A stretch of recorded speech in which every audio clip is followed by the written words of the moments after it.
tere tulemast kõigile, kes enda ekraanide taha siin laupäevasel päeval leidnud on. Meie saame siin kohe Sportland Arenal otsa vaadata esiliiga 30. vooru kohtumisele, kus omavahel vastamisi minemas Tallinna Kalevi duubelmeeskond ja neile külla sõitnud FC Elva.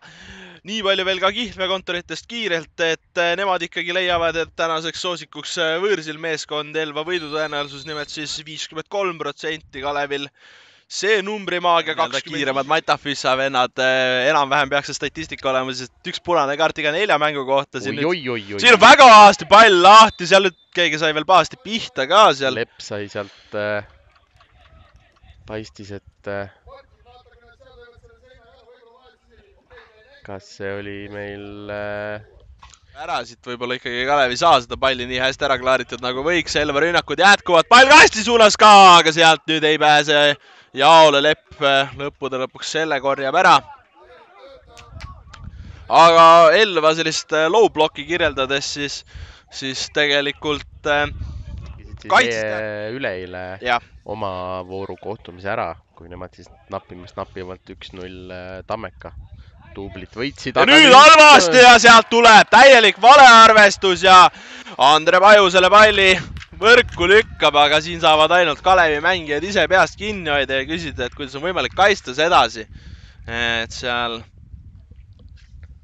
senderduse katmisega jäädi hiljaks ja siis ka õhuvõitluses, midest tuli võitu, hüpati lihtsalt palli alt läbi, et nii on ikka pahasti ja Elva lõpuks saab kätte.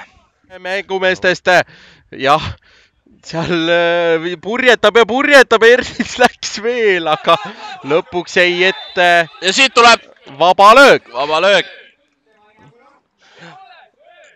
Ja vaba löök tuleb siit. Koppel pole nõus. Ats Purje võib-olla tundis kaasa, ütles, et kohtuniku hinnangul on, aga reaalsus on see, et me vaba löögi saame ja vaba löök tuli. Kuidas see lõppeb? No mingi puudet on vaja, aga siit Elva hetkel hästi ees seisab ära ja siit seda väravat ei tule ja Kubenski läks ka veel peale lööma. Aga noh, see Elva 11-meheline sein hetkel oli hästi ees, nii et võime siit need kuulsad laulusõnad, sein on ees jälle. No nii, 3 meest Elval müüris, Laaser lööb peale ja Jänes toob selle palli hetkel välja. Pall jääb nii hästi veel mängu ka, et nurgalöögiks ei lähe ja noh. Vähemalt meie pildist korraks ta ennast ära peitnud, tuleb pikam pall kasti suunas ka, aga sealt löömigile ei pääsetakse ka, pall käib latis, kuid ei tule raami, Lepp toob siukse asja välja ja saab sealt veel 3. palli ka kätte.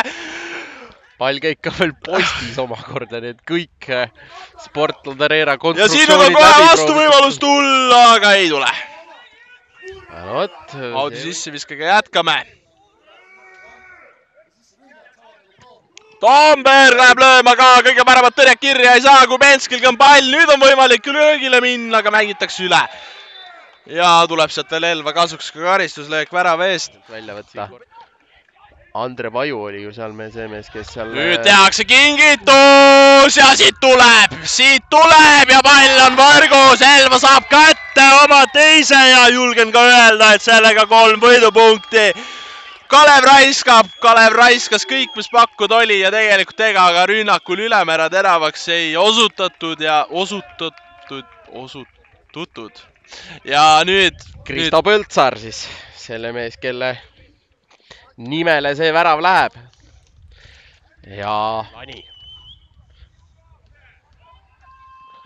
Põltsar veel kas siit 4. järgi ja tuleb siit, või vabandust, mitte 4, aga Elva 3. ja no vaata, kui efektselt selle palli Põltsar värava võrku saadab ka, et see jääb sinna konstruktsiooni külge kinni ka ja Kristo Põltsar lööb täna oma teise ja Elva 3.